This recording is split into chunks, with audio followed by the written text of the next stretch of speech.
Imaginez un secret. S'il était révélé, il pourrait à jamais transformer notre compréhension de la vie et de la mort. Une connaissance ancienne, mais soigneusement occultée, traversant les siècles telle une flamme dissimulée sous un voile d'obscurité. Le pape François, avec son approche souvent qualifiée d'innovante, aurait laissé entendre l'existence de quelque chose enfoui depuis longtemps de l'histoire. Quelque chose qui en question les fondements même des croyances de millions de personnes. Pourquoi l'idée de la réincarnation a-t-elle été bannie de la Bible? Et, plus importante encore, qui avait intérêt à la dissimuler? La réincarnation n'est pas une croyance exotique ou une philosophie lointaine. Elle a existé dans diverses traditions religieuses, allant du christianisme primitif aux philosophies orientales comme l'hindouisme et le bouddhisme. Pourtant, à un moment de l'histoire, elle a été effacée des textes sacrés chrétiens. S'agit-il d'une simple coïncidence, ou bien d'une conspiration soigneusement orchestrée pour s'assurer que cette connaissance ne voit jamais le jour? Le pape François lui-même, connu pour ses discours qui défient les interprétations traditionnelles, aurait suggéré une vérité interdite que peu osent aborder. À travers les âges, des conciles et des autorités religieuses ont décidé ce qui devait ou non être considéré comme sacré, façonnant ainsi la narration spirituelle de générations entières. Mais que redoutaient tant ces dirigeants au sujet de la réincarnation? Était-ce le pouvoir libérateur de cette idée, qui suggère que nos âmes disposent d'opportunités infinies d'apprentissage et d'évolution? Ou bien cette vérité menaçait-elle la structure de contrôle et de hiérarchie qui soutenait l'Église à l'époque? Ce que peu de gens savent, c'est que la réincarnation figurait dans des écrits anciens, tels que les textes gnostiques et d'autres évangiles apocryphes, dont beaucoup furent délibérément exclus de la Bible. L'évangile de Thomas, par exemple, contient des messages qui s'alignent avec des concepts de vie multiples et de cycles d'apprentissage. Maintenant, imaginez la réaction face à la découverte que les dirigeants religieux du passé redoutaient que cette vérité transforme la relation des gens avec la foi, transférant le pouvoir des intermédiaires humains à une connexion directe et personnelle avec le. Si vous pouvez tout savoir sur la Bible et le christianisme, préparez-vous à être défié. Pourquoi le pape François, dans un geste que beaucoup considèrent comme révolutionnaire, serait-il prêt à ouvrir les portes à cette conversation? Est-il temps de finalement mettre en lumière ce qui est resté caché pendant près de 2 millénaires? La vérité est plus proche que jamais d'être révélée, et vous êtes sur de percer un mystère qui pourrait changer votre vision du monde et de l'éternité elle-même. Ne vous éloignez pas, ce qui vient ensuite pourrait être encore plus surprenant. Ouvrez votre esprit et votre cœur et embarquez avec moi dans ce voyage fascinant pour dévoiler un mystère qui traverse les siècles. L'idée de la réincarnation a-t-elle été effacée des écritures sacrées ou n'a-t-elle jamais eu sa place dans le christianisme? Pour répondre, nous devons remonter dans le temps, explorer des civilisations anciennes et comprendre comment ce concept a façonné la spiritualité de différentes cultures. Bien avant que le Christ ne marche sur la terre, l'idée de renaissance était déjà considérée comme un savoir sacré, caché dans les temples murés par les sages et préservé dans les rituels les plus secrets. Sous les sables d'Égypte, où les pyramides gardent le silence des âges, la réincarnation était bien plus qu'une croyance. C'était un principe fondamental de l'existence. Les prêtres égyptiens voyaient la mort non mais comme une transition. Dans le livre des morts, des textes sacrés décrivent le voyage de l'âme après le décès, passant par le jugement d'Osiris, le destin de l'âme, revenir dans le monde physique ou poursuivre son évolution dans les royaumes spirituels. L'âme était perçue comme une voyageuse infatigable, guidée par la quête d'harmonie et de purification. Pendant ce temps, Gange, une autre vision tout aussi puissante prenait racine. Les textes védiques de l'Inde, datant de 1500 avant Jésus-Christ, introduisaient le concept de samsara, le cycle infini de naissance, de mort et de renaissance. Dans ce système, l'âme ne se libérait qu'à travers le moksha, la libération éternelle, atteinte par le dépassement des ends matériels et la réalisation spirituelle. Chaque vie était une opportunité de croissance, et le karma, les actions d'une existence, façonnaient l'avenir. Ici, la réincarnation n'était pas seulement un phénomène spirituel, mais un mécanisme cosmique de justice et d'apprentissage. La Grèce antique, berceau de tant de connaissances, adoptait également cette idée. Pythagore, célèbre pour ses contributions aux mathématiques, enseignait que l'âme était immortelle et renaissait dans de nouveaux corps pour évoluer et atteindre la perfection. Il croit qu'existence est pièce du grand puzzle de l'univers, mu par un ordre divin. Platon, son successeur intellectuel, renforça ses croyances dans des œuvres comme le Phédon, où Socrate argumentait que les âmes pures montaient au ciel, tandis que les imparfaits pour continuer leur parcours de perfectionnement. Ces traditions nous amènent à une question intrigante. Pourquoi, si tant de cultures anciennes considéraient la réincarnation comme une vérité essentielle, le christianisme moderne la rejette-t-il? Ce concept a-t-il réellement été exclu des Écritures, ou a-t-il été d'une certaine manière étouffé au fil du temps? Est-il possible que, dans ses racines les plus profondes, le christianisme ait également envisagé l'idée de multiples vies? Ces questions nous sur un terrain fascinant, où mystère et révélation s'entrelacent, nous invitant à enquêter sur ce qui a pu être ri au silence pour toujours. Au 1er siècle du christianisme, le contexte était totalement différent de ce que nous connaissons aujourd'hui. Il n'y avait pas de Bible officielle,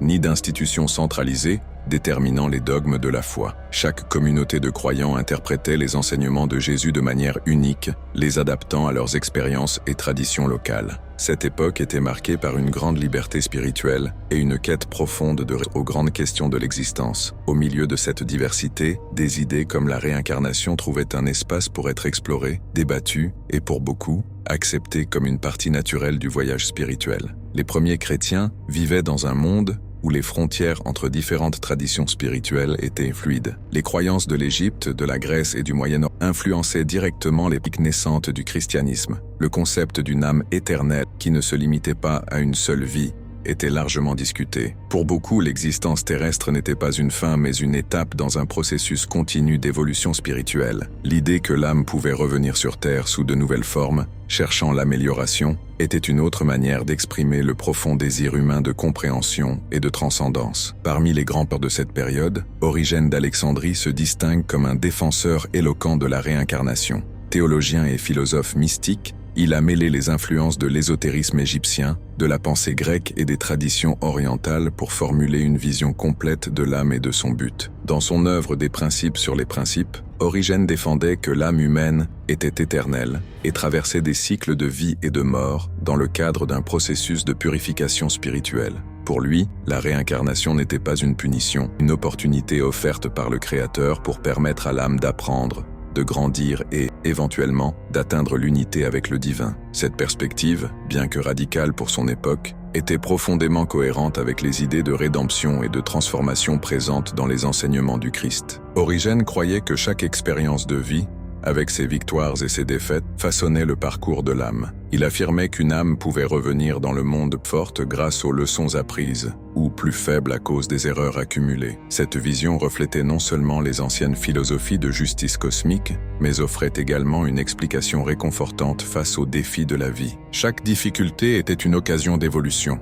Pour Origène, la réincarnation était en parfaite harmonie avec le christianisme. Il y voit une extension naturelle de la miséricorde divine, une opportunité continue de rédemption et d'illumination. En contemplant l'éternité, il soutenait que l'âme avait besoin de multiples cycles pour atteindre la sagesse et la pureté nécessaires pour s'unir au Créateur. Cette croyance, cependant, allait rencontrer des défis significatifs dans les siècles suivants, lorsque l'institutionnalisation du christianisme commença à sonner les dogmes de la foi. Mais au cœur des enseignements d'Origène, subsiste une question puissante. Et si la réincarnation n'avait jamais été bannie, comment comprendrions-nous la vie, la mort et l'éternité? Au 1er siècle du christianisme, la foi émergente était comme une mosaïque, intégrant des idées de diverses traditions spirituelles et philosophiques. Parmi ces idées, la réincarnation avait sa place comme sujet de débat, étant considérée par certains comme une extension naturelle du voyage de l'âme. Cependant, à mesure que le christianisme évoluait et gagnait en puissance, la nécessité de consolider sa doctrine devenait évidente. Cette transformation atteignit son apogée au VIe siècle, avec le Concile de Constantinople, qui marqua un tournant crucial dans l'histoire de la religion, l'exclusion formelle de la réincarnation. Mais cette décision n'était pas seulement théologique, elle était profondément enracinée dans des intérêts politiques et stratégiques. L'empereur Justinien qui dirigea une vision claire, unifier le christianisme sous une seule doctrine, renforçant à la fois l'Église et l'Empire. L'idée de réincarnation, avec sa proposition de multiples vies pour l'évolution spirituelle, représentait un défi à la centralisation de l'autorité ecclésiastique. Après tout, si l'âme pouvait se purifier au fil de plusieurs existences, cela diminuait l'urgence de se soumettre aux rituels et aux dogmes imposés par l'Église. Justinien considérait que l'élimination de cette renforçait le contrôle sur les fidèles, en garantissant que le salut soit perçu comme quelque chose qui ne pouvait être atteint qu'à travers l'institution religieuse. Aux côtés de Justinien se trouvait son épouse Théodora, une femme politiquement avisée au passé controversé. Sa vie, marquée par des difficultés avant de devenir impératrice, façonna sa perspective sur la réincarnation. Théodora craignait la possibilité de renaître dans des circonstances similaires à celles de sa jeunesse, une inquiétude qui aurait pu influencer son opposition à l'idée de multiples vies. Cette motivation personnelle combinée aux politiques d'unifier la doctrine chrétienne, joua un rôle central dans la décision de bannir la réincarnation. Ainsi, le deuxième concile de Constantinople, en 553 après Jésus-Christ, jour après jour devint la scène d'un changement qui résonnerait à travers les siècles. Le concile fut soigneusement orchestré, avec le soutien de leaders ecclésiastiques alignés sur le pouvoir impérial. Justinien s'assura que ses décisions soient appliquées malgré les résistances initiales. Des figures comme le patriarche Eutychius et l'évêque Vigile de Rome participèrent à l'événement, et bien qu'il y ait eu des désaccords, la pression politique prévalut. La réincarnation fut officiellement déclarée hérétique, et les idées d'Origène, l'un des plus grands défenseurs de ce concept dans le christianisme primitif, furent condamnées. Sa vision d'une âme évoluant à travers cherchant purification et unité avec le divin, fut exclue du discours officiel de l'Église. La décision eut des conséquences profondes. Origène fut qualifié d'hérétique, et toute mention à la réincarnation fut systématiquement effacée des enseignements chrétiens. Ceux qui tentèrent de maintenir vivante cette idée furent confrontés à l'excommunication et à la marginalisation. Plus qu'une simple question de croyance, l'exclusion de la réincarnation consolida le pouvoir de l'Église comme médiatrice unique du salut, renforçant l'urgence d'obéir à ses préceptes dans une seule existence. Cependant, cette exclusion soulève une question troublante. Qu'aurait été la spiritualité chrétienne si la réincarnation avait fait partie de sa doctrine? Peut-être que ce mystère, soigneusement réduite au silence, continue de résonner aujourd'hui, suscitant des réflexions sur le véritable but de l'âme et son voyage. Pour beaucoup, la Bible est vue comme la parole immuable de Dieu, un guide sacré traversant les siècles. Cependant, certains affirment que ces pages recèlent des mystères défiant les dogmes établis. Parmi ces mystères, surgit la possibilité que le concept de réincarnation ait été une partie intégrante des enseignements primitifs du christianisme, mais ait été obscurci au fil du temps. Certains passages suggèrent, de manière subtile, l'idée du retour de l'âme, bien que ces interprétations aient été ultérieurement ajustées ou mises de côté pour s'aligner sur la pensée officielle de l'Église. L'un des passages les plus cités se trouve dans Matthieu 17, 10 à 13. Après la transfiguration de Jésus, les disciples l'interrogent sur la prophétie affirmant qu'Élie devait venir avant le Messie. La réponse de Jésus est énigmatique. Élie est déjà venu, en référence à Baptiste. Cette déclaration laisse entendre que Jean était la réincarnation d'Élie, accomplissant ainsi la prophétie de préparer le chemin du Christ. Pour les disciples de Jésus à l'époque, cela pouvait être perçu comme une affirmation claire que l'âme d'Élie était revenue dans un nouveau corps. Cette idée, cependant, disparaîtrait progressivement des interprétations officielles du christianisme. Un autre exemple intrigant se trouve dans Jean 9, 1 à 25. Lorsque les disciples rencontrent un homme aveugle de naissance, ils demandent à Jésus qui a péché, lui ou ses parents, pour qu'il soit né aveugle. Cette question semble impliquer la possibilité que cet homme ait commis des péchés dans une existence antérieure. Si le concept de réincarnation était étranger à la tradition judéo-chrétienne, une telle question des disciples n'aurait aucun sens. Plutôt que de rejeter cette idée, Jésus offre une autre perspective, déclarant que la cécité de cet homme n'était pas due à un péché, mais pour que les œuvres de Dieu soient manifestées en lui. Ce dialogue ne réfute pas la réincarnation, mais semble l'idée que l'âme peut aller au-delà de la vie présente. Le dialogue entre Jésus et Nicodème dans Jean 3, 3 à 7 est également souvent associé à ce thème. Jésus affirme, « En vérité, le dit, à moins de naître de nouveau, nul ne peut voir le royaume de Dieu. » Nicodème, perplexe, demande, comment un homme peut-il naître quand peut-il rentrer dans le sein de sa mère pour naître à nouveau? La réponse de Jésus est symbolique, se référant à une renaissance spirituelle. Cependant, certains chercheurs soutiennent que cette idée de « renaître » pourrait être interprétée comme une allusion à des cycles de vie successives, au cours desquels l'âme de l'évolution et la purification. Bien que la tradition chrétienne moderne interprète cette renaissance comme une transformation spirituelle unique, le contexte pourrait être compris de manière plus large. Ces passages soulèvent des questions importantes. Ils suggèrent que, du temps de Jésus, l'idée selon laquelle l'âme pouvait transcender la vie présente n'était pas étrangère. Cela s'aligne avec une vision spirituelle plus large de l'époque où des cultures voisines, comme les traditions égyptiennes et orientales, conservaient la croyance dans le retour de l'âme comme un chemin d'apprentissage et de rédemption. Il est possible que, dans le christianisme primitif, la réincarnation ait été perçue comme une extension de l'amour divin, une opportunité continue pour l'âme d'atteindre sa plénitude. Mais, au fil des siècles, ces interprétations furent remplacées par des doctrines plus rigides. L'exclusion de la réincarnation de la théologie officielle a profondément influencé la manière dont le christianisme moderne envisage partage la vie et la mort. Plutôt qu'un voyage continu de croissance, l'accent a été mis sur une seule vie terrestre et son final. Cependant, les traces de ce concept restent présentes dans les textes sacrés, attendant d'être redécouvertes. Peut-être que ces passages ne sont pas de simples coïncidences ou des interprétations isolées. Peut-être sont-ils les vestiges d'une compréhension plus vaste et compatissante qui peut un jour être restaurée, à mesure que nous explorons nos origines spirituelles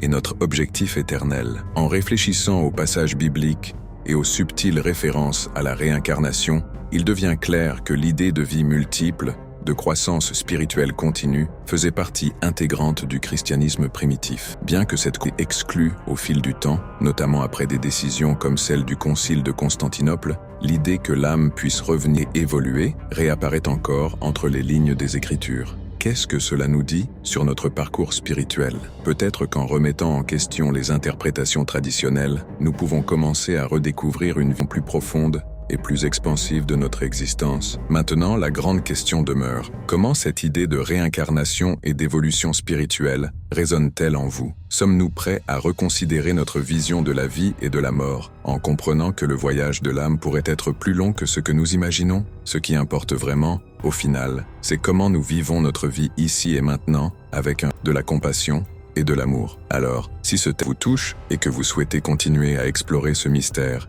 et d'autres mystères spirituels, n'hésitez pas à vous abonner à la chaîne, aimer la vidéo, partagez vos réflexions dans les commentaires et activez la cloche pour ne manquer aucune de nos prochaines découvertes. Ensemble, continuons ce voyage d'apprentissage et d'illumination. À très bientôt pour la prochaine vidéo.